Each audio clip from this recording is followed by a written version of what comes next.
Returning officer হিসেবে কাজ করার সুবাদে আজকে আমি এখানে উপস্থিত থাকতে পারি না ফিজিক্যালি। আমার খুবই আগ্রহ যে প্রশিক্ষণার্থীদের সাথে পরিচিত হওয়া এবং তাদের সাথে সরাসরি কথা বলে তাদের সাথে ইন্টারাকশন বৃদ্ধি করার একটা সুযোগ সৃষ্টি হয়। বুনিয়াদী প্রশিক্ষণ কোর্সের যে মূল লক্ষ্য উদ্দেশ্য, অর্থাৎ আপনাদের বুনিয়াদী মানে ফাউন্ডেশন, আমরা ইংলিশে বলি। ফাউন্ডেশন মানে হচ্ছে আপনার চাকরির ক্ষেত্রে আপনার যেসব বিষয়গুলো না জানলে আপনার ভিত্তি রচিত হয় না, চাকরির বিষয়াবলী, সার্বিক বিষয়াবলী যেগুলো জানা অত্যন্ত আবশ্যক, সেই বিষয়গুলো নিয়ে কিন্তু এখানে সেই বিষয়গুলো, সেই কন্টেন্টগুলো নিয়ে এই কোর্সটা ডিজাইন করা হয়ে থাকে। আমরা জানি যে প্রত্যেকটি বিভাগই, শুধু যুব উন্নয়ন না, ক্যাডার নন ক্যাডার সব জায়গাতেই ফাউন্ডেশন ট্রেনিং কোর্সের প্রচলন আছে এবং যুব উন্নয়ন একাডেমি এই ফাউন্ডেশন ট্রেনিং কোর্সটা যুব উন্নয়ন অধিদপ্তরের যত কর্মকর্তা আছে তাদের প্রদান করার জন্য দায়িত্বপ্রাপ্ত। সেই লক্ষ্যে এই যুব উন্নয়ন একাডেমির আরও উন্নয়ন এবং ভবিষ্যতে এর প্রসারণের জন্য যা যা করণীয় আমাদের যুব ক্রীড়া মন্ত্রণালয়ের পক্ষ থেকে আমরা সেই বিষয়ে পদক্ষেপ গ্রহণ করব। মাননীয় সম্মানিত সচিব স্যারের নির্দেশে উনিও সম্প্রতি এখানে গিয়েছিলেন এবং নির্দেশনা দিয়েছেন উন্নয়নের জন্য আমাদের যা যা করা সেইভাবে যেন আমরা এগিয়ে যাই।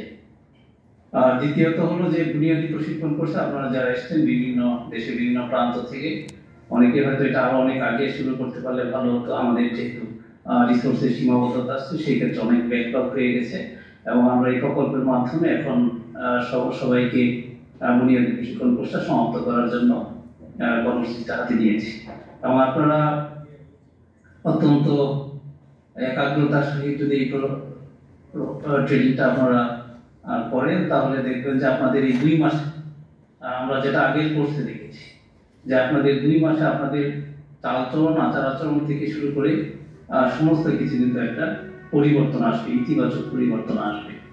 আর সবচেয়ে বড় বিষয় আমি সবসময় বলি যে প্রশিক্ষণে পুঁথিগত বিদ্যা কতটুকু শেখা যায় সেটা হয়তো যদি আমি বাদ দিই, তারপরে অন্য যে বিষয়গুলো আমরা এখানে শেখানো হয়, বিশেষ করে এই শরীর চর্চা থেকে শুরু করে আপনার প্রতিদিন যে উপস্থাপনা কৌশল, এবং এখানে আমরা কতবার যেটা দেখলাম যে বিতর্ক প্রতিযোগিতা, ইংলিশের যে আমরা কমিউনিকেশন স্কিল, সেইগুলো বিষয়ে যে প্রশিক্ষণ প্রদান করা এবং চর্চা করা হয় প্র্যাকটিক্যালি, সেই বিষয়গুলো কিন্তু আপনার কর্মক্ষেত্রে সর্বদা কাজে লাগবে।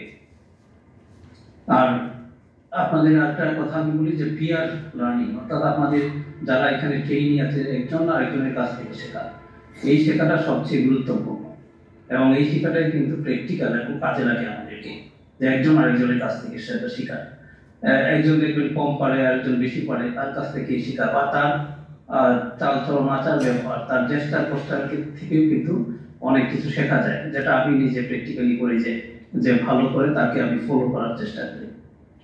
এই বিষয়টা ইম্পর্টেন্ট এবং একই সাথে যে আপনাদের মধ্যে একটা বন্ডিং তৈরি হবে। এই ফাউন্ডেশন ট্রেনিং 2 মাস মোটামুটি একটা লম্বা সময়, এই 2 মাসে নিজেদের মধ্যে যে একটা আত্মিক বন্ধন সৃষ্টি হবে, সেটাও যেদিন চলে যাবে সেদিন দেখবেন যে অনেকটাই কষ্ট লাগছে, একসাথে ছিলাম অনেকদিন।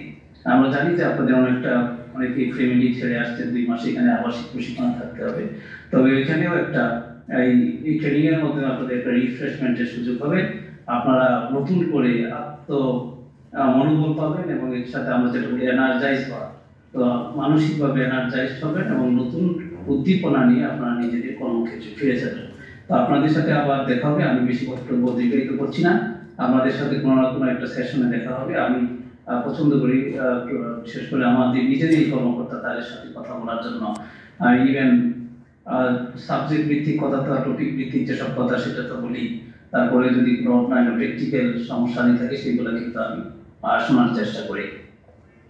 সেটা হলো যে নট ইন্ডিভিজুয়াল বাট কালেকটিভ, যদি কোনো প্রবলেম থাকে সেটা যদি আপনাদের দ্বারা নিষ্পত্তি হয়, সেক্ষেত্রে আমি অবশ্যই সেগুলো পজিটিভলি চিন্তা করে সেভাবে ব্যবস্থা গ্রহণ করার জন্য সর্বদা প্রস্তুত থাকি।